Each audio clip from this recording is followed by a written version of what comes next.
$300. That was the going rate for 19 years of existence, at least according to the state's accounting books. $300, a bag full of worn-out threads, and a note from two strangers claiming to be blood. Beyond the glass of the riverside home, the falling snow made the sky look heavy with regret.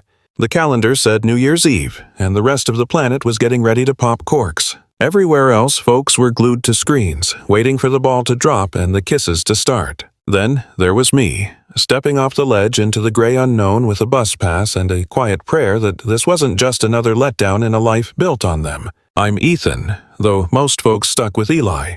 19 years on the clock, and in 47 minutes the system was officially washing its hands of me. There wasn't any pomp and circumstance, no graduation caps, no misty-eyed hugs from guardians who'd seen me sprout up. Just a dry palm against mine, an envelope stuffed with bills, and a pamphlet listing every soup kitchen in Portland. Mrs. Patterson sat behind her beat-up desk wearing that look she always wore, a cocktail of pity and bone-deep fatigue. It was the face of a woman who had watched a parade of boys walk out that door and disappear into the ether. She pushed the envelope toward me. Her hands were skeletal, the joints knotted and swollen from years of paperwork. I didn't bother counting. $300 was the statutory severance package. The older guys whispered about it like convicts discussing parole money. The director cleared her throat, breaking the quiet. Her tone dropped, softer than normal. She told me to keep my head on a swivel, said to use that list of shelters if the nights got too cold. She added that the phone was always open if I hit a wall. We both knew I wouldn't dial, and we both knew she didn't have the power to save me if I did. I rose, shoved the cash into my coat, and gripped the handle of my duffel. My entire life's inventory was zipped up in there. A few shirts, a toothbrush, and a picture of my mom so rubbed away by my thumbs I had to guess at her smile. I stopped at the threshold and looked back. Mrs. Patterson's eyes were already glued to the next form. One file closed, another waiting to be opened. The machine kept grinding. I turned and hit the corridor. Paint was flaking off the yellow walls up high, same as it had been for the 17 years I'd walked these halls. The floorboards groaned, a creak I knew better than my own voice. The air tasted like heavy-duty bleach and yesterday's meatloaf. A few other Fosters brushed past. A couple gave a chin lift, most just stared at their shoes. I was just part of the furniture leaving the building. Another ghost in the making. The main exit stood at the end of the hall. Solid oak, painted an ugly green, with wire mesh glass that twisted the view of the street outside. I'd spent a lifetime staring through that wire, imagining the other side. Time to stop imagining. I leaned into the wood, and the winter air slapped me awake. It was December in the Pacific Northwest, freezing rain turning to snow, sticking to the windshields and the naked maple branches. I froze for a second, watching my breath smoke in the chill, willing my boots to take that first step. It was actually happening. 19 years award of the state and, clears throat, now I was cut loose. Free to do what? Free to turn blue on a park bench? Free to shuffle in line for a hot meal? Free to become a data point on the evening news. Another aged-out kid on the streets within 12 months. Another statistic in a cell. Another John Doe in the morgue. My hand went to my pocket, not for the cash but for the paper. It had shown up 3 weeks back, typed out in stiff, lawyerly font. The return label pointed to a firm in Millbrook, a dot on the map 60 miles southeast of the city. Millbrook was a mystery to me, same as the name Warren Caldwell, attorney at law. But the words inside had cost me 21 nights of sleep. I'd unfolded it so many times the paper was starting to split at the seams. I knew the text by heart, but I pulled it out anyway. Needed to see the ink to believe it again. Dear Mr. Whitmore, I am writing to inform you that biological relatives have recently learned of your situation and wish to establish contact. Harold Whitmore, 73, and George Whitmore, 70, are your maternal uncles, surviving brothers of your mother, Catherine. They live at the family homestead in Millbrook, Oregon. Your uncles have voiced a genuine hope to meet you and explore a connection. They have asked me to pass along an open invitation for you to visit whenever you are able. Enclosed is the farm's location and my direct line should you wish to proceed. Respectfully, Warren Caldwell. I'd sat on this for 3 weeks. 3 weeks of analyzing every syllable, hunting for the trap, the angle, the heartbreak I knew was coming. Life had drilled a single, brutal lesson into my bones. Optimism is just a trap waiting to spring.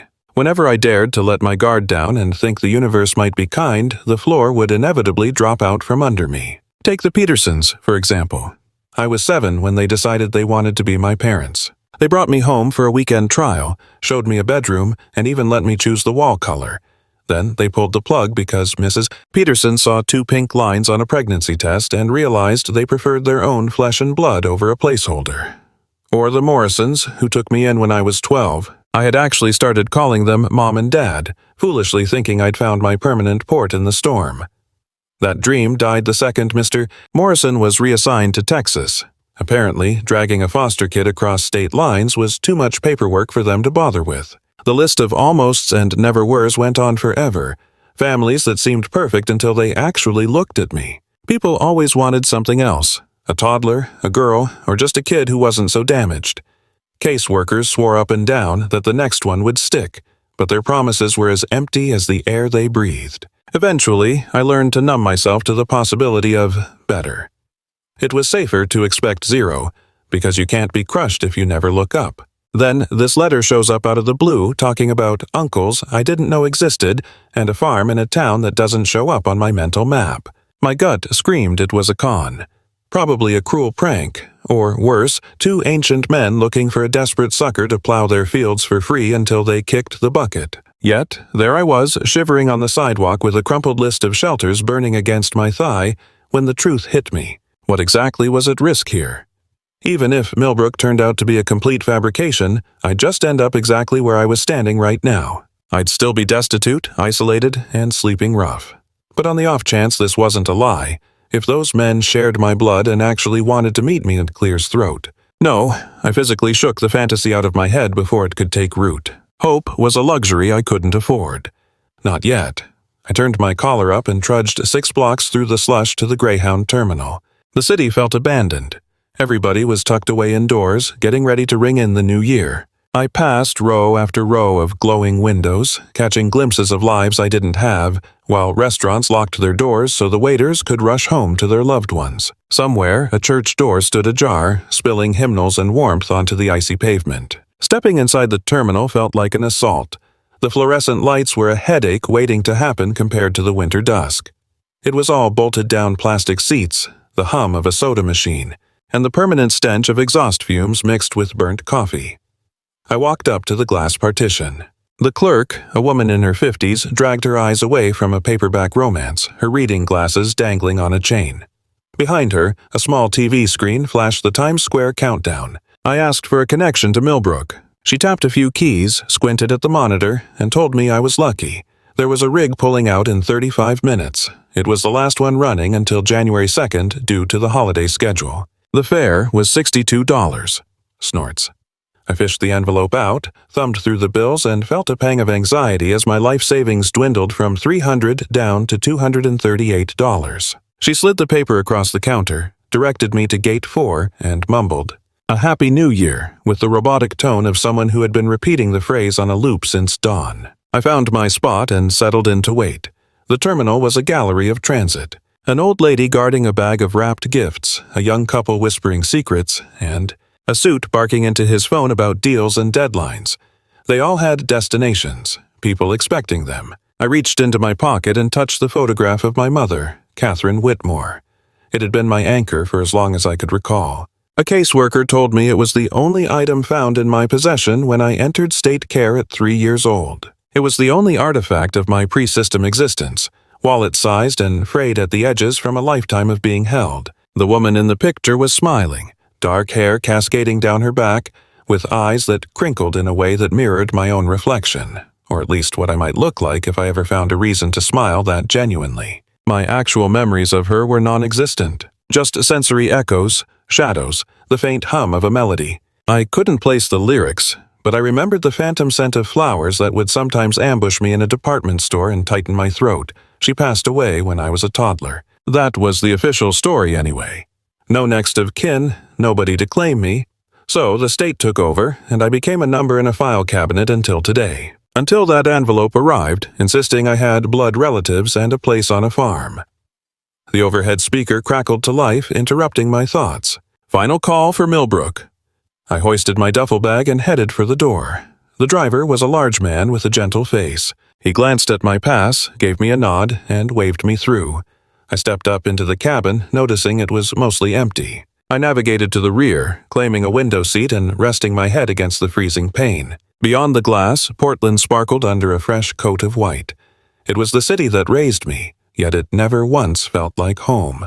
The diesel engine roared beneath the floorboards and we began to roll away from the curb. I sat transfixed as the urban glow receded in the rear view, shrinking down to a pinpoint before the Oregon night devoured it whole. For the next 60 minutes I caught only jagged edges of sleep, plagued by broken dreams where my mother's face kept evaporating into fog. A solitary homestead appeared in the middle of nowhere, with a pair of elderly men observing me from the deck. I couldn't decipher their looks before the bus slammed into a rut, jolting me awake to a completely transformed view outside the glass. Concrete avenues had surrendered to narrow backroads slicing through heavy timber and open pastures. A heavy white blanket muffled the world, painting everything in stark contrast just before the driver's crackly voice broke the silence.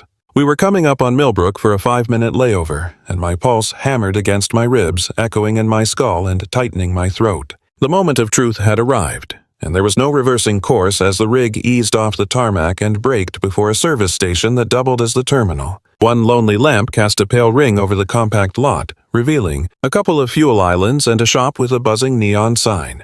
I shouldered my kit and shuffled down the aisle. The man behind the wheel bade me fortune, though his inflection hinted that I was walking into something rough. I descended into the biting chill of Millbrook, watching the coach rumble off until its crimson taillights melted into the void. Solitude washed over me, stranded at a filling station in a strange hamlet, waiting on blood relations I hadn't realized existed until recently. The weight of the situation landed hard.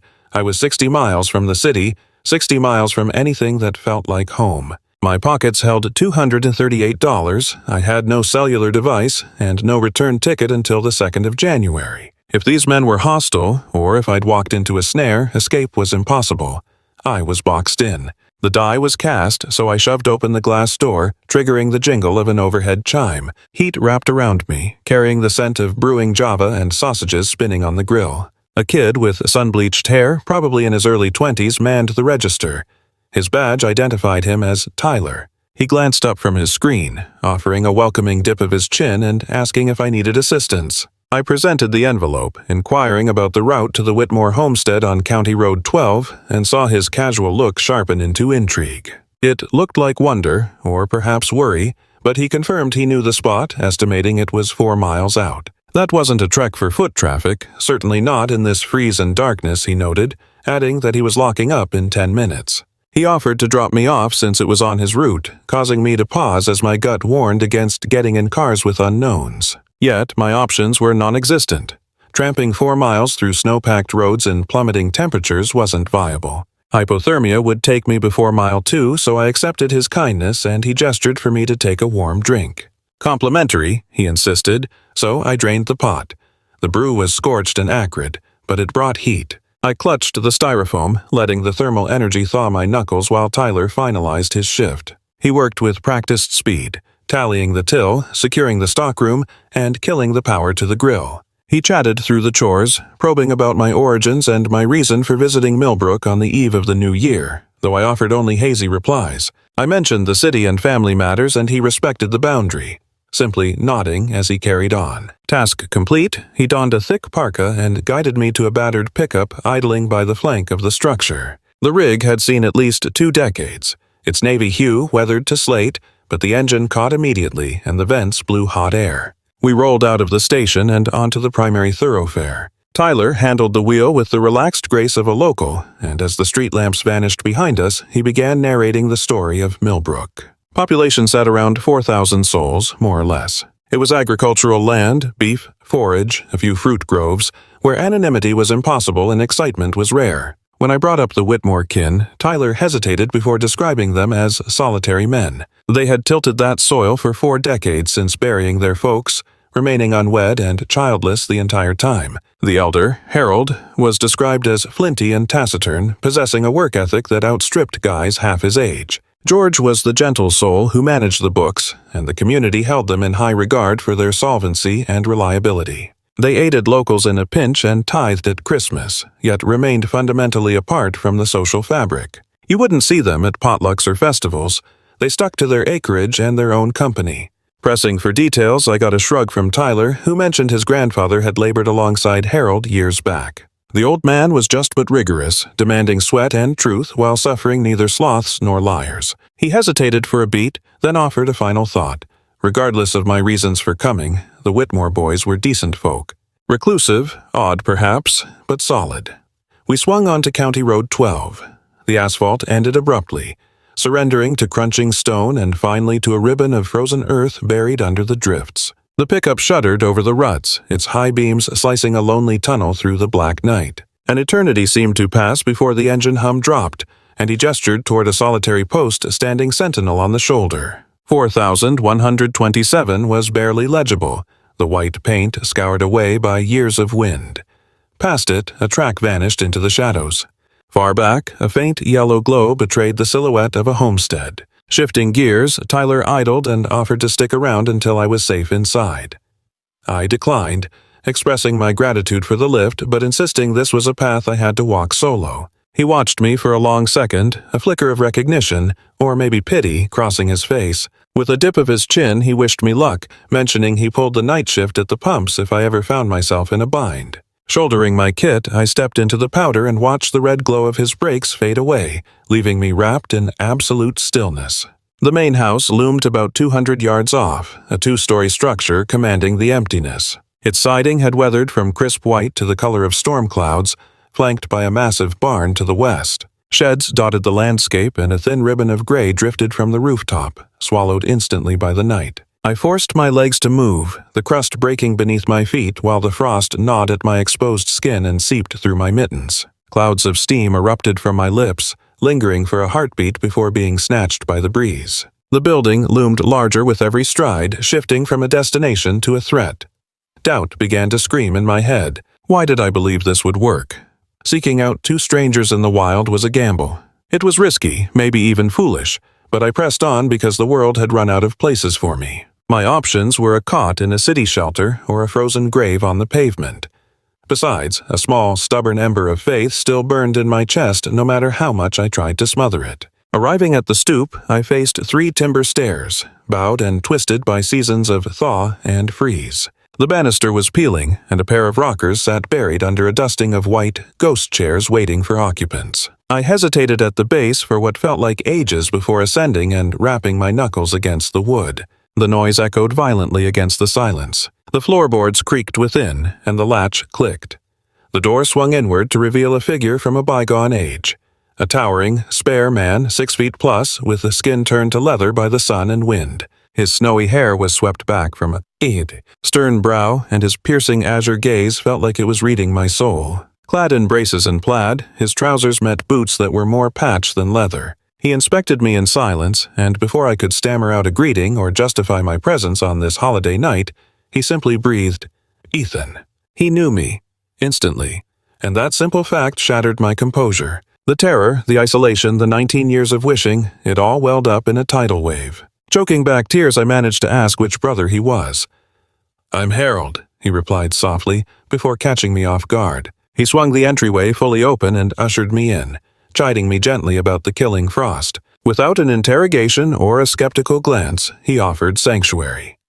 I crossed the threshold, shedding the winter chill like a wet garment. The interior was exactly as the exterior had promised. Tidy, yet worn, filled with heirloom pieces constructed to outlive their makers. Hand-stitched blankets softened the seating, pictures crowded the tabletops, and the air was thick with the scent of hickory fire and simmering food. The aroma triggered a pang of hunger that overrode my anxiety. Harold raised his voice, summoning his brother. A second figure emerged from the back, stouter than the first, his spectacles framing eyes that held nothing but benevolence. He froze mid-step, his jaw going slack. Clutching his heart, he listened as Harold clarified, "It's Catherine's son. Ethan is here." Their gazes locked onto me with such heavy significance I realized this reunion wasn't just my lifeline. It was theirs, too. George broke the trance, rushing forward to pry the heavy bag from my trembling grip. He insisted I take a seat, fussing over how cold and famished I must be, his words fracturing with emotion. Tears shone behind his lenses while Harold steered me toward the cast-iron heater, the radiance enveloping me like a hug. He ducked into the next room, emerging seconds later with a heaping meal. The table groaned under the weight of the feast. Tender beef, creamed potatoes, crisp beans, more sustenance than I'd faced in a decade. They just sat there while I devoured it. Neither man took a bite. They just observed.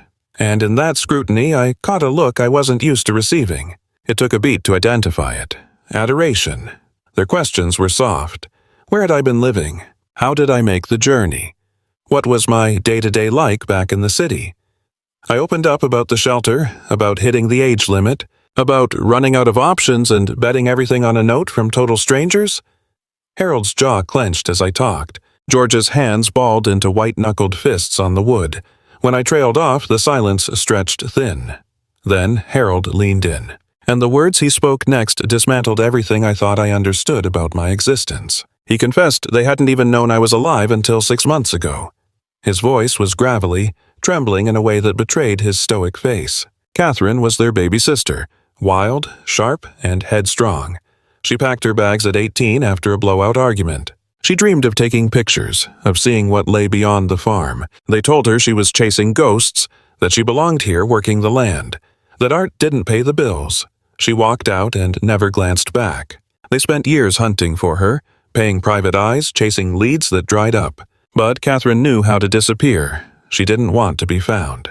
23 years slipped by. They figured she was out there living her truth, too proud or furious to call home. Then, 6 months back, Harold gave it one last shot. Hired a specialist, top tier, cost a fortune.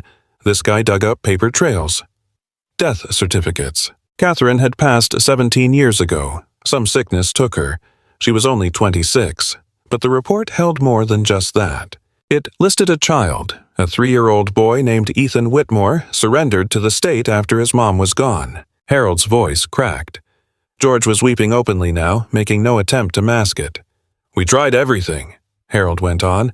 "As soon as they found out about me, they slammed the courts with paperwork. Emergency custody, appeals, the works. They burned through thousands of dollars on attorneys, flew to Portland over and over, jumped through every hoop the system demanded. But the bureaucracy had no heart for 2 old men with no prior bond to the kid. The judge said they were too old. No proof of contact with Catherine or her son. No legal standing to take him. They fought it 3 times, denied 3 times. Finally, their lawyer gave it to them straight. Their only option was patience. Wait until I hit 19. Wait until I was a legal adult and could choose for myself if I wanted a family. So, they sat on their hands.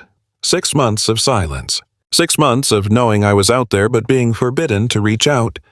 6 months of marking the calendar, ticking off the days until my birthday. The very day I turned 19, the lawyer mailed the envelope. Then the waiting started all over again. Checking the post daily. Every night praying the phone would ring. Every hour wondering if I got it, if I bought it, if I'd show up. Harold stretched his arm across the table. His hand, weathered and hard from a lifetime of labor, rested over mine. "We were scared you wouldn't show," he said. "Figured you might bin the letter. Think it was some sort of scam. We wouldn't have faulted you if you did." His eyes, those piercing blue eyes that terrified me earlier, were swimming now. "But you're here," he whispered. "You made it, and we are grateful." So incredibly glad I lost my voice. The knot in my chest was too tight, the feeling too massive. George passed me a linen cloth. His eyes were puffy, spectacles steaming up from the tears he kept dabbing away. I buried my face in the fabric and finally broke down. For the first time in memory, I let myself accept that possibly, just possibly, my solitary days were over. If you're still with me here, I have a question for you. Has anyone ever walked into your world right when you were at your breaking point? Have you ever bet on a miracle that felt too good to be true and won? I want to hear your story. Drop a comment below. Sometimes realizing we aren't suffering alone is the best support we can offer. And if this touched a nerve, please hit subscribe. This isn't the end, not by a long shot, because what I didn't realize that first night, safe in that kitchen with 2 old strangers, was that my real journey was just starting. The road ahead would test every notion I held about kinship, trust, and what it means to belong. Later, they led me upstairs. It was Catherine's old sanctuary, my mother's bedroom. The hinges groaned as George nudged it ajar. The scent hit me first. Dust, ancient paper, and a ghost of floral perfume soaked into the plaster decades ago. It was a time capsule. Sun-bleached flower patterns on the walls. The mattress rested on a brass frame, covered by a hand-stitched patchwork quilt, while vintage music posters plastered the walls, bands I couldn't name. It was a shrine to the 1980s, complete with shelves overflowing with paperback novels, school yearbooks, and old photography journals. A jewelry box sat on the dresser alongside a hairbrush that still held a few dark strands, next to a withered corsage from a dance decades past. George murmured a quiet apology for the dust, explaining they hadn't moved a single item since Catherine went away. They didn't have the heart to alter the space, pack away her belongings, or paint over the memories that proved she was once here. I moved quietly across the floorboards, running my fingertips along the book spines before lifting a silver-framed picture. It showed Catherine, probably 17 years old, laughing at something unseen, her expression radiating pure happiness. "I look like her," I whispered, and George agreed, noting I had her eyes and even her smile when I let my guard down. He pointed out the same stubborn set of my jaw, then showed me the bathroom and told me to take whatever I needed. He mentioned breakfast would be on the table at 7, but if I preferred to sleep in, that was perfectly fine. No demands, no strings attached. I thanked him, and he hesitated in the doorway, glancing back with a look that was hard to decipher. "Welcome home, Ethan," he said gently, closing the door with a soft click. I remained in the center of my mother's sanctuary for a long while, inhaling the scent of the room, desperate to find a link to the woman who birthed me and vanished before I knew her. Finally, I sank onto the mattress, listening to the old springs protest under my weight. The quilt felt soft beneath my palms, the fabric worn velvety smooth from years of being loved. Kicking off my boots, I leaned back into the pillows and gazed at the same ceiling she once watched, while distant pops and bangs echoed from outside. The town was ringing in the new year. The holiday had slipped my mind completely, but while others toasted the future, I lay in a stranger's house that felt more like a sanctuary than any place I'd ever known. I shut my eyes and, for the first time in 19 years, drifted off without a single worry. I awoke to morning light filtering through lace shears and the savory aroma of frying bacon, momentarily confused about my location. The ceiling looked unfamiliar, the mattress was too comfortable, and the quiet noises didn't match my usual reality until my memory caught up. The bus ride, the snowstorm, the farmhouse, Harold and George. I bolted upright, making my head swim, and saw the nightstand clock read 8:47. I had been out for nearly 11 hours. Scrambling to get dressed, I rinsed my face in the hallway bathroom and headed downstairs. The kitchen radiated warmth and light. Sunlight flooded in through windows facing endless snow-dusted fields, illuminating George as he stood by an antique stove whisking eggs. Harold was seated at the table with a newspaper that appeared ancient, and both men looked up the moment I walked in. George didn't hesitate to pull out a chair while Harold lowered his paper. "Sit," George insisted. "Eat up, you must be famished," he added, and he was right. Last night's dinner had been my biggest meal in weeks. It seemed my body was determined to compensate for years of meager institutional rations all in one go. I devoured every bit of food provided. Eggs, bacon, toast, fried potatoes, and coffee strong enough to peel paint, yet somehow exactly what I needed. George kept loading my plate, and Harold ensured my mug never went empty. As I ate, they chatted about the property. Harold mentioned it was 30 acres now, though they had sold off chunks over time to pay the bills. What was left was manageable for 2 men. Some chickens for eggs, 3 goats, for dairy, a pair of retired horses kept as pets, a summer vegetable plot, and hayfields they harvested to sell to nearby cattlemen. George managed the finances while Harold took care of the grounds. They had maintained this routine for 40 years, ever since losing both parents within a 12-month span. Neither of them had ever married or fathered any children. The farm was their entire world, and they expected it to go to a stranger or distant relative eventually, until they found me. Harold put down his mug and looked me dead in the eye. "You don't owe us a thing," he stated firmly. "Let me be clear. Stay as long as you like. You can leave whenever you want. There are no requirements and no debts to pay. However," he went on, "if you're interested, we could use a hand, and we have plenty to teach if you're up for it." George nodded in agreement. He added that they could tell I was sharp, saw it in my gaze, and emphasized that I didn't need to decide immediately, but the door was open. I scanned the kitchen, taking in the checkered fabric, the heavy cast-iron cookware, and the wall calendar with daily chores marked in neat script. This was a genuine existence, a true home, the kind of concept that usually made me scoff. but it was the exact sort of haven I had fantasized about through all those years of sleeping in shelter bunks and moving between foster houses. I laid it out plain. I wasn't just looking for a bed, I wanted to be useful, to absorb everything, to pull my own weight. George beamed, his face lighting up as if the sun had just crested the ridge. Even Harold, usually carved from granite, seemed to melt a little around the edges. "Right then, best get to it," Harold grunted. What followed was a month-long crash course in hard labor. I got used to seeing the world before the sun was up.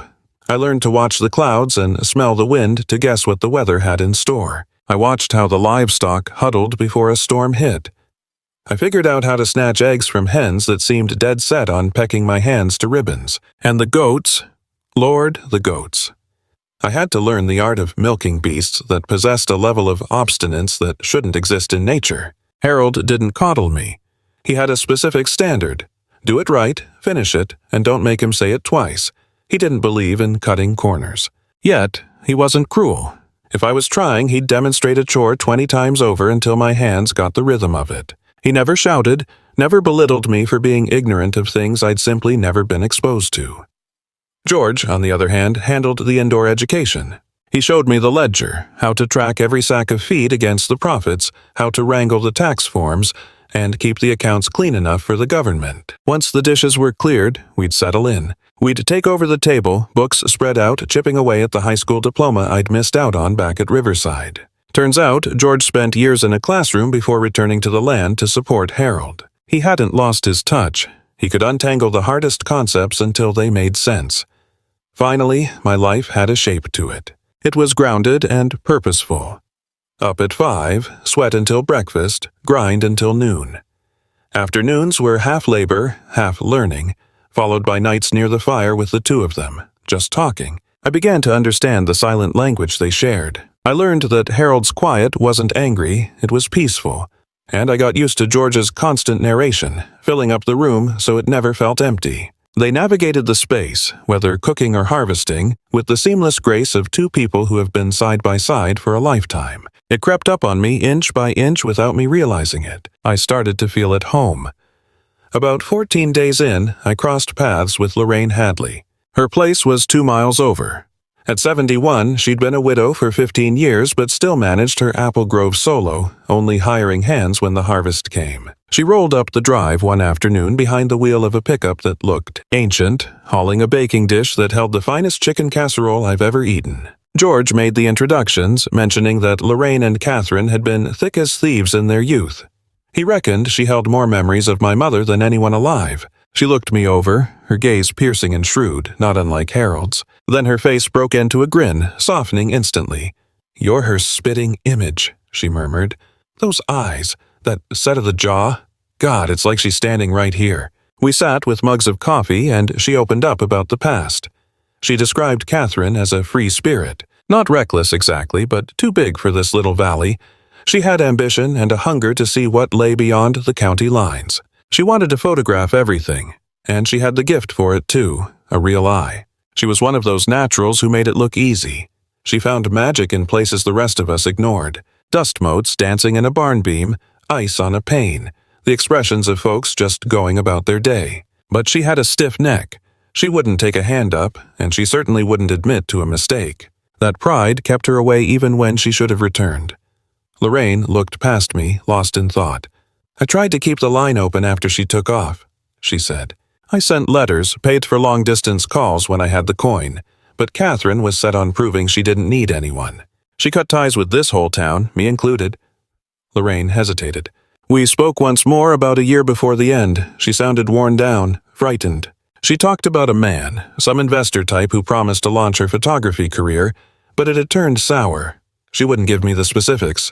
Claimed it was safer for me to stay in the dark." She met my gaze. "That phone call haunts me. I wonder if I should have just driven up to Portland and forced her into the car, but you know how she was." She was immovable. I asked Lorraine if she recalled the man's name. Lorraine racked her brain. I think she called him Ray." 3 weeks into my stay, someone else came knocking. A polished silver sedan crunched onto the gravel in the early afternoon. The driver stepped out, wrapped in an expensive camel hair coat. He was pushing his late 50s, sporting a salon haircut, a deep tan, and a grin that felt predatory. Beside me, the old men tensed up immediately. The stranger approached the steps with an air of entitlement. "Harold, George," he called out, smooth as silk, acting like a long-lost buddy. "Word is, you've got a guest." He claimed it was just a neighborly drop-in, a courtesy call. Harold's tone dropped to absolute zero. He demanded the truth. The visitor's grin didn't even flicker. He mentioned how he'd always coveted this particular stretch of earth. Reminded them his checkbook was still open if they ever wanted to cash out. Insisted that property values were peaking and would only crash from here. Just basic market economics. That's when George stepped up. All the softness usually present in his face had calcified into something rigid. "We have had this conversation 100 times, Ray," he continued. "This land isn't on the market. It never will be. Not for you, not for anybody." Ray held up his palms, feigning a retreat. Claimed he got the message. Said he was just a businessman trying to do right by the community. Added that if they ever had a change of heart, they had his number. Then his gaze landed on me.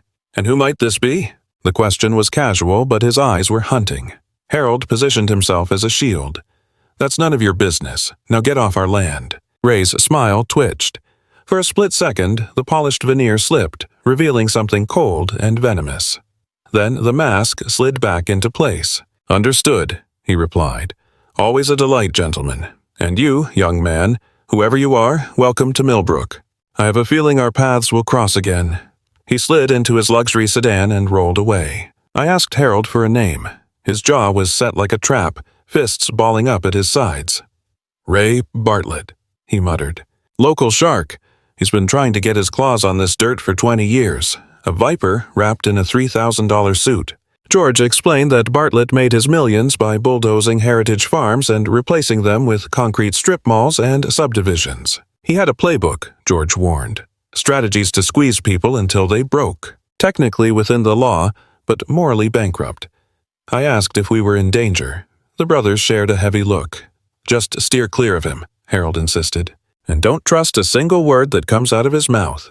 That night, I lay in my mother's old room, unable to sleep, haunted by Ray Bartlett's stare, the protective rage of my uncles, and Lorraine's warnings about a businessman connected to Catherine's past. The atmosphere felt off. My gut told me trouble was coming. I just didn't know the shape of it yet. The answer arrived 4 weeks later. Breakfast was interrupted by the sound of an engine. It was a sensible brown sedan crunching up the gravel. Harold and George looked at each other confused. They weren't expecting company. A stranger stepped out, balding, middle-aged, gripping a leather briefcase. He adjusted his collar as he approached the porch. Harold blocked the doorway, demanding to know his business. The stranger identified himself as legal counsel. It wasn't Warren Caldwell, our family attorney. This was an outsider. He was representing Ray Bartlett and his development firm. He had been sent to serve documents. Harold accepted the envelope, tore the seal, and scanned the pages. His face, already etched by decades of hard labor, went completely gray. He cleared his throat. Without speaking, he passed the bundle to George. As George read, a tremor started in his hands. I asked what was happening. George turned to me. The sheer ruin in his expression is something that will stay with me forever. It was a formal legal claim. The paperwork alleged that 18 years ago, Catherine Whitmore had signed a binding contract selling the entire estate to Ray Bartlett. The deal had stalled due to Catherine's passing, but now Bartlett was filing to finalize the transaction and seize the property. Attached was a copy of a document featuring what looked like Catherine's signature, dated just 3 months prior to her death. In Ray Bartlett's version of reality, the Whitmore farm didn't belong to my uncles. It belonged to him. The days that followed were the bleakest I had experienced since fleeing Riverside. Harold went silent. He went through the motions of farm work, but the burden was visibly crushing him. This soil was his entire identity. The prospect of being evicted was destroying him. George got Warren Caldwell on the line immediately. Our lawyer drove out that same afternoon and spent hours poring over the files. His verdict was heartbreaking. The contract looked bulletproof. He confirmed the signature appeared genuine. It was notarized and properly dated. Every legal box seemed to be checked. If Bartlett took this before a judge, Caldwell warned, the burden of proof would be on us to show it was a forgery. And without Catherine alive to take the stand, that was a near impossible task. Bartlett had issued an ultimatum. 30 days to clear out, or he would send the sheriff. That night, long after the house went quiet, I sat at the kitchen table studying the papers. There was something jarring about them. The autograph was too precise, too rigid. I had spent weeks surrounded by my mother's journals, memorizing the loops and curves of her hand. Catherine's writing had a distinct rhythm, slanted, artistic, flowing across the page like a sketch. The name on this contract was stiff, careful, almost robotic. I pointed this out to Caldwell the next morning.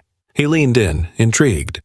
He admitted it was a compelling detail. He mentioned bringing in a specialist to verify the scrawl, but time was a luxury we couldn't afford, and our bank accounts were running on fumes. I pressed him on the worst-case scenario. What if the forgery held up? Caldwell just sat there, the silence heavy in the room. Finally, he dropped the hammer. The land would be gone. I couldn't accept that outcome. Not when I'd just started to feel like I belonged somewhere. Not when I'd finally found a place to rest my head. I decided to take matters into my own hands and start digging. I circled back to Lorraine, probing for details about Mom's life before the end. What she endured, and if she ever breathed a word about liquidating the homestead. Lorraine didn't hesitate. She insisted Catherine would sooner cut off her own hand than sell a single acre. Absolutely not. No check was big enough. That soil was in her blood. It defined who she was. Even when the screaming matches with Harold and George hit their peak, even when she vowed to leave for good, signing over her birthright was never on the table. Still, the end was brutal. Lorraine's voice softened as she recalled how ill Catherine had been, how tight money had gotten. She mentioned a guy, some patron she met through her shoots, who promised to back her own exhibition space. Things turned sour. Lorraine didn't have the specifics, but she remembered the fear in my mother's eyes. I threw out the name Ray Bartlett. All the color drained from Lorraine's face. Rye, she breathed. That's what she called him. The pieces finally clicked. I threw myself into the research, camping out at the Records Bureau, pulling every deed and registration tied to Bartlett's operation. George pitched in whenever he had a spare moment, applying his head for numbers to follow the cash trails and shell companies. The narrative that emerged was grim. Bartlett's kingdom was constructed on the backs of the desperate and the weak. Seniors drowning in debt, households fractured by separation, folks needing a quick buck who didn't read the fine print. The pattern was relentless. He snatched up land using shady tactics, with agreements miraculously surfacing right after a funeral. Autographs that looked off, notaries who vanished into thin air. Yet no charges ever stuck. The man was slippery, insulated by a legal team, but the footprint was undeniable. I knew in my gut Mom's deal was bogus, but I needed the smoking gun. My lucky break happened while I was rummaging through old crates in the outbuilding, hunting for any paper trail she might have missed. Instead of files, I stumbled upon a hidden hatch. Buried under 40 years of debris, a wooden square opened to reveal a staircase plunging into the gloom. Pulse racing, I seized a torch and went down. The cellar was a fully realized workspace. High-end gear was scattered all over the place. Vintage bodies, glass optics, rigged lighting, and a processing nook with chemical baths and drying lines. The walls were plastered with hundreds of images, vistas of the property that looked achingly familiar, faces of strangers staring back at me, artistic shots manipulating contrast and form. She wasn't just a hobbyist, she was the real deal. But the game changer was sitting right there on the table. Piles of diaries, her distinct script cramped onto every line. I camped out down there until dawn, devouring her words until the picture sharpened. She didn't run away out of malice. She ran because she felt suffocated. It wasn't about her brothers being mean. It was about her youth, her hunger, and that burning need to show the world what she could do. She hit the city, scraped by on minimum wage while shooting, and finally started turning heads. Enter Bartlett. He played the role of the benevolent sponsor, vowing to bankroll a showroom solely for her art. He claimed he only wanted a cut of the profits. She had her doubts, but hunger makes you take risks. She inked the deal. But the guy didn't care about her photos. He was eyeing the acreage back home. The moment the ink dried, the screws turned. The contract was full of traps she hadn't spotted. Fines for missing targets, interest compounding beyond reason. Then came the ultimatum. Hand over the deed and the slate gets wiped clean. Refuse and he ruins her. She stood her ground time after time. Reading those pages tore me apart. It was a war between terror and grit.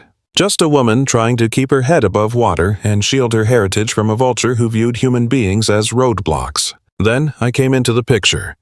The tone shifted instantly. The rage faded, replaced by something softer. I was on every page. Carrying me, the delivery, that first grin, the wobbly attempts at walking. She dreamed of returning, of fixing things with her brothers and letting me run wild in the fields she knew, but the guilt held her back. She'd burned bridges on her way out. Too much time had passed. She didn't know how to fix it, and Bartlett still had his claws in her, that mountain of debt looming like a shadow. She knew that returning meant putting a target on their backs. So she chose isolation, staying hidden, struggling in silence and refusing to put pen to paper. The final pages date back to when I was barely a toddler, approaching 3 years old. You can tell her body was giving up on her. She never named the sickness, but the writing feels like someone watching the clock run out. The very last note was scribbled just 3 weeks before she passed. "Forgive me," the pages begged. She apologized for the distance, for the silence, for not having the strength to stay. To whoever holds this book, especially if it is Ethan, know that you are my entire world, and my brothers. I love them dearly, even if I couldn't say it to their faces. I cherish our land despite fleeing from it. And let this be clear, Ray Bartlett's contract remains unsigned. Whatever papers he waves around, they are lies. I did not agree. Do not let that man claim victory. Guard our heritage. And make sure my boy knows. I carried him in my heart with every single breath, right up to the last. I stayed down there in the dark, weeping until I was completely hollowed out. Finally, I collected the books and went upstairs to face Harold and George. Hold on, I have to take a beat here. Because the events that followed weren't just plot points. They were a lesson in kinship, in standing your ground and discovering a backbone you didn't know existed. If you are listening to this, and if this journey has touched something deep inside you, please consider hitting that subscribe button. It's not for my ego, it's for anyone out there who needs a reminder that they aren't fighting solo. I've got a question for you all. Have you ever been forced to go to war for something that already belonged to you? Have you stood toe-to-toe with a giant, someone with deeper pockets and endless connections, and just planted your feet? Drop your experiences below. You never know, your survival story might be the lifeline someone else is searching for right now. All right, let's get back to it. Here is how we turned the tables on Ray Bartlett. I laid it all out for Harold and George. The diaries, the correspondence, the smoking guns proving Bartlett's manipulation. We pulled an all-nighter, just poring over the pages. George kept having to remove his spectacles to dry his tears. Harold, on the other hand, was like a statue, drinking in every syllable from the sister who vanished 23 years prior. By the time we were done, dawn was breaking. Harold broke the silence, his throat tight. "She didn't leave us behind in her heart," he rasped. "We spent decades thinking she just didn't care anymore. That she was too high and mighty to look back, but she didn't." He turned his gaze to me. "And she certainly never stopped loving you. She sacrificed herself to keep us all safe." George was weeping softly by then. "We've got him," he whispered. "We have the evidence." Her handwriting, stating clearly she refused the sale. I agreed, but added a dose of reality. It's a start, but it might not hold up alone. Caldwell warned me that a slick lawyer could spin this. We need ironclad proof. That's when I mentioned the other papers I'd discovered in the workshop. Correspondence from Bartlett himself. Nasty stuff. Threats, ultimatums, vague warnings about what would happen if she didn't fall in line. Harold rose to his feet. He was trembling, but when he spoke, it was granite. "Tomorrow," he declared, "we dump all of this on Caldwell's desk. We sue. We go to the authorities, whatever it takes. That monster stole my sister's life. He is done taking from us." George stood up to join him. "We fight," he affirmed. "For Catherine, for this land, for us." I stood with them. We fight. The war started right then. Caldwell hired a forensic graphologist who validated my gut feeling. The autograph on the sale deed was a fake. The pressure points were all off. The flow and curves bore no resemblance to Catherine's real handwriting. We immediately filed our countersuit. We brought in the cops and tipped off a reporter who had been hunting Bartlett for a decade.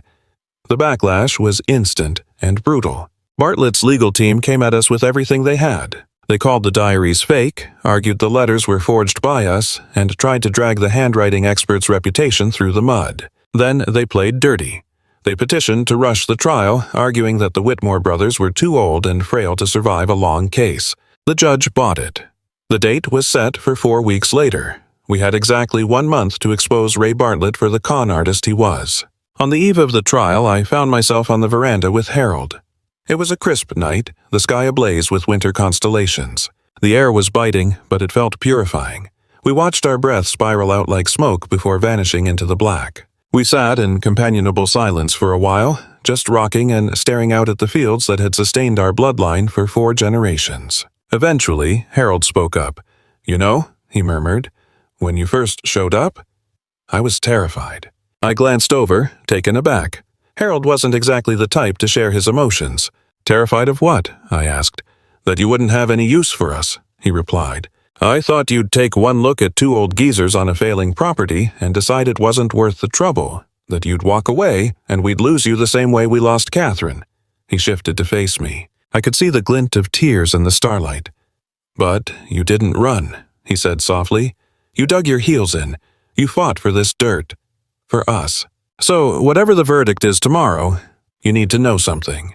You've given us a gift we never thought we'd get. You belong here. Eat this and you are family. This bond is in our blood now. Not Bartlett, not the justice system. Not a single soul on earth can undo it." My voice failed me. The feelings were too vast for language. Instead, I simply reached out and gripped his hand, holding on for dear life. We remained anchored there in the freezing dark, 2 men keeping each other steady. Then, a sharp, guttural noise escaped Harold, a gasp of pure agony. His fingers crushed mine. The pressure was intense. "Harold?" His free hand clawed at his chest, his complexion turning ash-gray even in the shadows. "Harold!" He attempted to rise, but his knees buckled instantly. He slumped hard against the porch banister, fighting for every scrap of oxygen. My lungs were screaming George's name before my feet even moved. I scrambled inside, snatched the receiver, and punched in 911 with trembling fingers. George thundered down the stairs in his nightclothes. The moment he saw Harold crumpled on the deck, every drop of blood vanished from his face. The hours that followed were a blur of terror. The wail of sirens tore the silent countryside apart. Medics swarmed over Harold's motionless body. Then began the agonizing 2-hour haul to St. Mary's Hospital. George strangled the steering wheel, his knuckles bleached white. A massive heart attack. The doctors called it severe. He required immediate bypass surgery. A medical team rushed him through the swinging doors into the restricted surgical wing. George and I were left stranded in the waiting area, trapped between the chemical sting of cleaner and the low buzz of overhead tubes. Silent tears tracked through George's beard. It was a side of him I had never witnessed before. Over the last 2 months, he had been the rock, always gentle, always smiling. Now he was shattered. "I don't have anyone else," he barely breathed. 40 years, it's been just the 2 of us. If I lose him..." The sentence died in his throat. I clasped his hand, mimicking the way Harold had held mine earlier. "He isn't going anywhere," I insisted. "The man is too obstinate to quit." George let out a broken sound, something near a chuckle but falling short. We spent the rest of the night in that limbo, hoping, waiting, enduring. Eventually, it dawned on me that the legal proceedings were kicking off in a few hours, whether we were present or not. I got Warren Caldwell on the line and filled him in. His tone was serious. A delay wasn't an option. Bartlett's legal team had forced the schedule, he explained, but he would stand in for us. He promised to present the proof and battle with everything he had. "I'll ring you when the dust settles," he told me. "You just look after your people." My people? Harold was somewhere behind those walls, waging a war for his heartbeat. Next to me, George was unraveling. Meanwhile, 60 miles away, the fate of our sanctuary was being sealed by a gavel. And here I was, 19, barely 3 months out from total isolation, somehow the glue keeping this whole thing intact. The operation dragged on for 8 agonizing hours. Rest was impossible. I marched up and down the corridors, nursing stale vending machine coffee, watching the clock hands seemingly tick backward. At 2 in the afternoon, Caldwell's number flashed. "It's a victory," he announced. The magistrate declared the paperwork a sham, Bartlett was looking at criminal charges. It was finished. I expected a wave of relief. Elation, victory, none of it came, just a hollow numbness. "Appreciate it," I mumbled. "I'll let George know." George hadn't moved an inch from the waiting room. As I walked up, his eyes were a battlefield of terror and desperate hope. I relayed the news. The land was secure, Bartlett was beaten. George shut his eyes and exhaled a sigh that seemed to empty his entire soul. "Mercy," he murmured. "Catherine would have been overjoyed." The heavy door swung open, revealing a doctor clad in greens. The world froze. He looked exhausted but composed as he lowered his mask. "Mr. Whitmore made it through. It was precarious there for a moment, but he's stabilized. Tough heart in that chest. He will recover." George let out a noise that defied description, primal and raw. A cocktail of sorrow, deliverance, and euphoria. I had to grab him as his legs turned to jelly. By evening, we were allowed in. The ICU was a symphony of rhythmic beeps and mechanical hums. He was tethered to a bank of glowing screens by a web of wires. It was jarring. The first thing I noticed was how diminished he seemed. The invincible force I knew now looked delicate against the sterile linen, but his eyes were alert, locking onto us as we entered. His voice was just a scrape of air. "The hearing," he rasped. "How did it go?" George took the left flank, I took the right. "Total victory," I told him. "The place stays with us. Bartlett is finished." Harold's lids fluttered shut, a single tear tracking a path into his silver hair. "Good," he breathed out. "That's good." George accepted his brother's hand, weeping again, but the flavor of the tears had changed. Fear had been replaced by gratitude. Observing them, a profound realization settled over me. Kinship wasn't about lineage, it wasn't about certificates or genetic lottery. Family was this specific moment. Two aging souls interlaced in a sterile room, bound by decades of history, and me standing guard alongside them. I belonged to something vast. Harold remained admitted for 10 days while I commuted back to the homestead to tend the livestock. George never really left his post, dozing in an uncomfortable recliner, unwilling to step away for more than a heartbeat. The silence was heavy without the old men there. Every room felt cavernous, hollowed out. I moved through the daily rhythms like a ghost, tossing grain to the hens, handling the milking, walking the fence line. Come nightfall, sleep wouldn't come, so I paced the floorboards. It happened during a search for paperwork. I was digging through Harold's bedroom, rifling through drawers for insurance forms to manage the mounting medical costs. Tucked away in the deepest corner of the wardrobe, buried behind stacks of worn-out flannels and ledgers, my fingers brushed against a cedar trunk. It was hand-hewn, ancient. Carved right into the wood were 2 letters, E.W. Ethan Whitmore. A tremor ran through my hands as I pried it open. The contents weren't a lifetime of correspondence. Harold had lived 17 years in the dark about me, but for the 6 months following his discovery of my existence, he had chronicled every heartbeat of the struggle. There lay a heavy, leather-bound book, pages dense with his precise script. A daily log beginning on the 15th of July. It held every dossier from the detective he'd hired. Grainy telephoto pictures of me at the Riverside home. Images of a lonely kid trudging to class, eating solitary meals, standing apart in the exercise yard, alongside every legal motion, every court, petition, and every denial notice covered in angry scribbles. There were clippings on foster care failures and guides on reuniting estranged kin. This man had spent half a year battling a broken system that constantly shut the door in his face. He was curating a history of his love before we'd ever spoken a word. I turned to the very first entry. July 15th. Found out today I have a nephew, Ethan, 18 years old. He's been drifting alone because we didn't know he was there. Catherine is beyond my help now, but her boy isn't. I don't give a damn about the legal hurdles. Time doesn't matter. Getting him under this roof does. I turned to the pages, reading through the timeline of his tenacity. July 20th. New pictures arrived. The kid is the spitting image of Catherine. Has her eyes, that same hard-set jaw. August 30th. The judge threw out our first petition.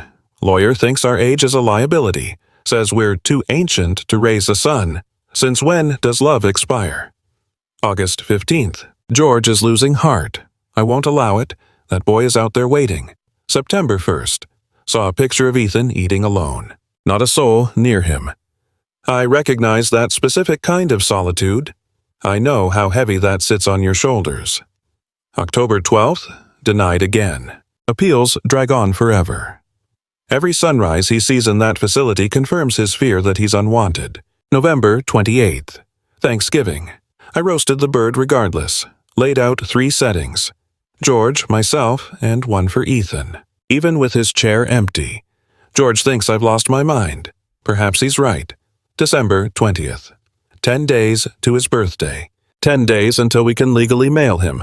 What if he thinks it's a lie? What if he tosses it in the trash? December 30th. It happens tomorrow. The letter is done after 15 drafts. Words seem inadequate for this. How do you profess love to a stranger? December 31st. He turned 19 today. It's in the mail. The waiting game begins. Then, the last scribbled note before my arrival, dated early January morning. Still no sign of him. Could be the bus schedule. Could be he chose not to trust us. We might have missed our chance, but I refuse to extinguish that candle. Not until I see it with my own eyes. Never. Below that, in shaky ink, a postscript. January 1st, nightfall. He showed up. He is actually here. He is everything I imagined. Catherine's boy is at my table eating roast beef, staring at us like we're ghosts. I can hardly believe he's flesh and blood. Thank you, Cat. Gratitude for this miracle. I swear I'll do right by him. I collapsed on the floorboards, surrounded by 6 months of his silent prayers, and broke down. For 19 years, I carried the certainty that I was discardable, that my mother left me to a world that didn't give a damn if I breathed or perished. Yet, for half a year, while I slept-walked through life at the Riverside Group home, certain I was trash, an old man in a farmhouse 60 miles out was chronicling my life, saving me a seat at his holiday table, warring with lawyers, and loving me fiercely before he knew the color of my eyes. If you are listening to this, let's stop for a second. That was the moment the universe shifted for me. I finally grasped the concept of belonging. I have a question for you. Is there someone who held space for you from afar? Someone who went to battle for you in secret? Have you ever realized you were cherished the whole time you felt most isolated? If that resonates with you, drop your story below. Your testimony might be the lifeline someone else is searching for right now. And if you're new here, consider joining us. These narratives count. Human bonds count. Realizing we aren't solo in this fight counts. Let's get back to the events. They discharged Harold from the surgical ward on a Tuesday, 11 days post-op. George took the wheel. I rode in the back with Harold, who stubbornly claimed he was right as rain. He insisted on taking the front passenger seat. He refused to be coddled like an invalid, yet the frailty in his tone betrayed him, and he offered no resistance when I guided him into the vehicle. The journey back spanned 2 hours. Harold dozed for the majority of the trip, his temple leaning against the cold glass. As we banked onto County Road 12, he stirred, correcting his posture to gaze out at the white-blanketed pastures. "We made it," he murmured, his throat tight with feeling. "Back where we belong," George confirmed softly. Then the homestead emerged, a pale shape amidst the snow. A thin gray plume drifted from the hearth I'd kept alive, signaling warmth amidst the barns and sheds on soil we still possessed. We guided him across the threshold and eased him into his favorite spot near the cast-iron heater. While George steeped a pot of herbal blend, I fed cordwood to the flames. We lingered in the quiet for a spell, simply existing in one another's company without the need for words. Eventually, Harold's gaze shifted my way. "George mentioned you discovered the lockbox," he stated. I gave a silent assent, watching the muscles in his face tense. "Those were personal matters." "I realized that," I replied, explaining I'd been hunting for policy documents. "My apologies." He let the silence stretch. "You weren't supposed to witness that history," he finally murmured. "I wished to spare you the depth of our fear, the sheer hopelessness of death."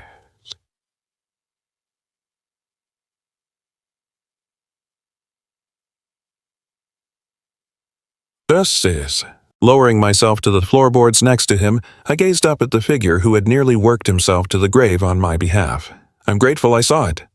I required that proof to understand. "Understand what?" he asked. "That I mattered. That someone held me dear. That while I believed myself abandoned, you were battling for my sake." He reached out, his calloused palm finding its way to my hair with a tender touch. "Solitude was never your reality," he whispered. "Catherine held you in her heart long before we were even aware of you. She sacrificed everything to keep you safe. And from the second we learned of your life, you were cherished by us as well." His composure fractured. "Composure? Forgive us for the delay," he rasped. "It tears me apart that you endured 19 years believing you were cast aside. If I had the power to rewrite history—" I squeezed his fingers. "Impossible," I interrupted gently. "But look at us. We are here. That is the only thing that counts." In the shadows, George wept without sound. Tears welled in Harold's gaze.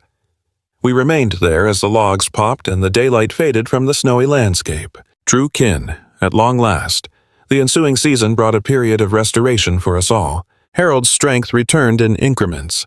The physician noted the scarring on his heart but declared it still capable of beating strong. Provided he adhered to a regimen of pills, relaxation, and new habits, he had plenty of time left on the clock. He made for a wretched invalid, always pushing his limits, slipping away to the stables the moment we turned our backs, and grumbling endlessly about George's salt-free cooking. Yet, he was breathing, and that was sufficient. Meanwhile, the law finally caught up with Ray Bartlett, slapping him with indictments for conspiracy, counterfeiting, and swindling. The proceedings captured headlines across the country. An investigative reporter published a scathing exposé, laying bare 30 years of his ruthless exploitation. The gavel fell on a sentence of 15 years behind bars. His empire crumbled into liquidation, with every dime confiscated to repay those he had wronged. It felt inadequate. No verdict could resurrect my mother or restore the years of youth that were stolen from me. Still, it was a reckoning, and that held value.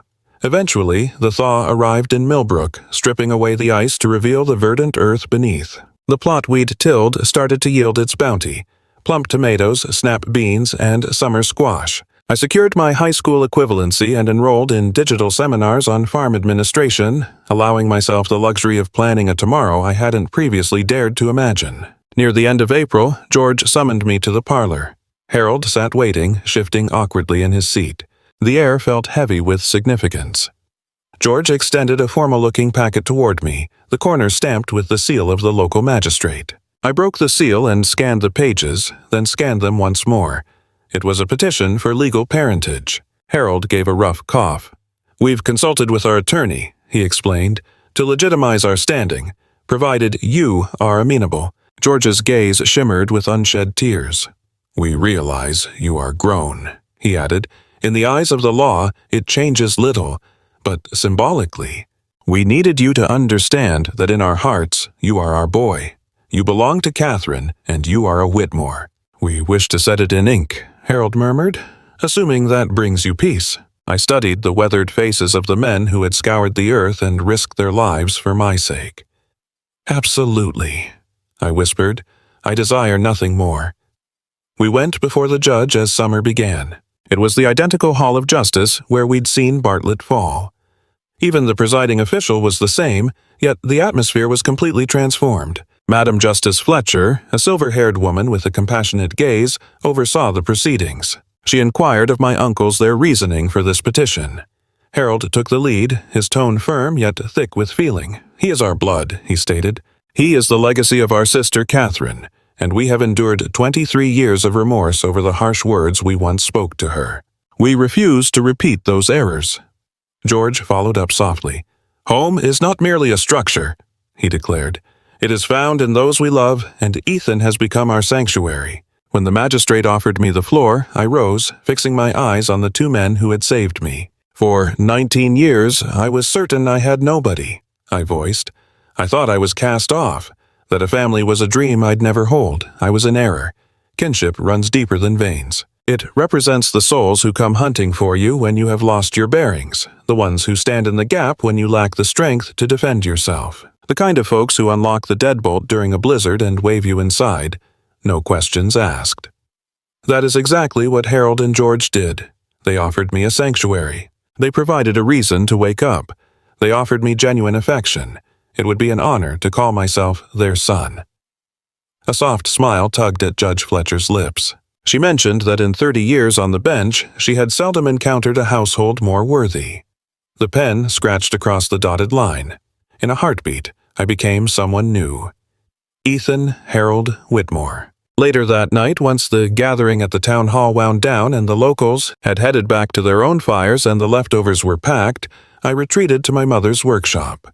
The overhead bulbs hummed to life, revealing the sanctuary she had built. Her lenses, her prints, her aspirations, all kept safe in that cellar trapped in amber like a relic from another era. I had spent countless hours down there recently, mastering the mechanics of her gear, mimicking her methods, attempting to view reality through her eyes. Tucked away in a dusty recess, obscured by obsolete machinery, I stumbled upon an object that had previously escaped my notice. A compact steel strongbox, fastened tight. Locating the key had been a weeks-long scavenger hunt. Finally unearthing it within a false bottom of her jewelry case upstairs. I had held off on turning the lock until this very day, waiting until the law recognized me as hers until the moment felt earned. The mechanism resisted, rusted with age, but eventually gave way with a click. Resting inside lay a solitary snapshot and a folded note. The print captured a version of me as a tot, perhaps 3 years of age, perched on my mother's knees. Her gaze met the lens, but my eyes were fixed solely on her face. My tiny fingers were frozen in the act of grazing her cheek. It was a completely new visual memory. I had no idea the photo survived. Flipping the card, I traced the familiar loops of her penmanship. Ethan, my boy, my soul, my world. Don't forget this split second. Never forget you were cherished. Know that you will forever have a place to rest. The accompanying letter bore a date just 7 days prior to her passing. My dearest Ethan, if these words are finding you, it means you navigated your way back to the land, to my siblings, to where you belong. Forgive me for not being the one to walk you through the door. I yearned for that. Lord knows I did. But fate rarely bargains with our desires. Please understand that walking away from you was a torture unlike anything else I have endured. It wasn't my choice. Illness and terror had consumed me, and my errors were piling up. In my mind, keeping my distance was the only way to keep you safe. I believed I was shielding Harold and George by isolating my chaos from their lives. I was mistaken. Given a second chance, I would run back. I would choke down my ego and plead with my brothers for absolution. I would bring you up on this soil, teach you to respect the earth as I did, and reveal the magic hidden in every acre. But the my only recourse is to pray that by some miracle you stumble upon this place in my absence. If you hold this paper, you succeeded. My pride in you is boundless, Ethan. Thank you for persisting. Thank you for gambling on a message from people you didn't know. For having the bravery to trust in a possibility. Look after Harold and George for me. They will deny it to their graves, but they require a guardian too. They are stiff-necked and dignified, much like myself, and likely much like you. Steward this land. It has sustained our bloodline for 4 generations. My wish is that it sustains us for 4 more. And please be kind to yourself. You are worthy of joy. You are worthy of affection. You are worthy of a sanctuary. That was never in question. My love for you eclipses language. I have adored you from the second I knew you were real. I will carry that love beyond the grave. Your mother, Catherine. I remained in that workspace for an eternity, clutching the snapshot, devouring her words repeatedly. My mother had cherished me. That affection had been constant. Even when she was absent, even when her strength failed, her heart remained. She had scattered clues, praying I would track them back to safety. New Year's Eve arrived, marking exactly 1 year since I disembarked from that Greyhound with only a canvas sack and a frantic prayer. The homestead had undergone a metamorphosis. Fairy lights hugged the veranda banisters, logs popped in the heater, and the aroma of George's culinary efforts permeated the house. We didn't plan a grand bash or any loud festivities, just the trio of us enjoying the company. At 11:30, we layered up and stepped into the chill. The heavens were crisp, with constellations strewn across the void like vows waiting to be fulfilled. Far off, the faint roar of the village beginning its countdown drifted toward us. Harold dipped his hand into his coat and produced a folded paper. "Here," he murmured. "The very first note I drafted regarding you. The day I discovered you were real." I unfolded it, scanning the ink by the beam of a torch while the men stood sentinel. July 15th. Today, I found out I am an uncle. The boy is called Ethan. He is 18. He resides in a state facility in Portland. Catherine has passed away. She has been gone for 17 years. I was unaware. We all were. For decades, I convinced myself she was roaming the world. living her own way, too hard-headed to pick up a phone. I spent a lifetime waiting for her return. Now she is lost, but she left a son in her wake, her flesh and blood, my nephew, a young man who has navigated solitude his entire life because of our absence. I have no idea how to repair this damage. I am unsure if redemption is even possible, but I intend to make the attempt. That boy is one of us. That boy is Catherine's last legacy, and I'm prepared to drain my bank account and exhaust my spirit to get him back here safely. I let my sister down once. I refuse to fail her child. Lifting my gaze from the handwritten note, my vision swam with moisture while the village clock began tolling the year's end. 10, 9, 8. I studied the faces of these two elderly gentlemen who had battled for my sake long before we shook hands, offering me shelter and love with zero hesitation. 3, 2, 1. Pyrotechnics burst above Millbrook, painting the midnight canvas with blossoming light. Happy New Year. I swept them into a tight hug, the three of us huddled together in the winter chill, anchored to one another while the rest of the planet cheered. Exactly 12 months back, I murmured, burying my face into Harold's heavy coat. I was riding a Greyhound with $238 to my name, heading toward two complete unknowns who could have been kin or could have been nothing. George chuckled softly. Well, just see where you've ended up. Stepping back, I scanned the old farmhouse looming behind us, the golden glow from the panes, the wood smoke drifting up. I'm finally home, I whispered. I don't need anything else. Harold draped an arm across my back while George gave my side a squeeze.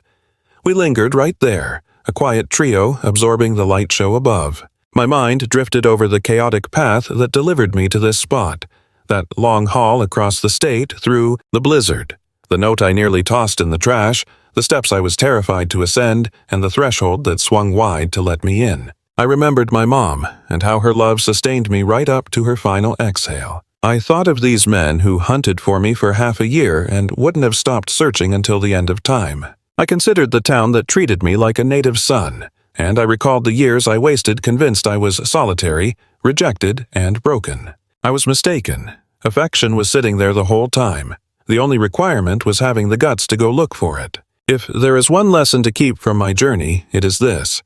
When you are hurting, when you feel isolated, or when you believe your existence means nothing to anyone, please reconsider. There is a chance that right now a person is out there looking for you, battling for you, and holding space for your arrival. Stay alive long enough to be found, and when you do locate your tribe, no matter the place or the circumstances, never let go. Speak your love out loud. Do-overs are rare in this life, but occasionally fortune smiles on us and we get one. I appreciate you sticking with me through this entire journey. If this resonated with you, please consider joining our community by hitting subscribe. We are dedicated to tales of resilience, fresh starts, and discovering kinship where you least expect it. Narratives that mirror my life and perhaps yours too. I want to read your thoughts, which moment struck a chord. Have you stumbled upon family in a surprising way? Did you ever take a risk that completely altered your path? Drop your experiences in the discussion section. Your words could be the lifeline another person is desperate for right now. Keep in mind, regardless of your origin or your current loneliness, the book isn't closed. The most beautiful pages may be waiting to be written. Catch you later from Millbrook, Oregon. From my sanctuary, bye for now.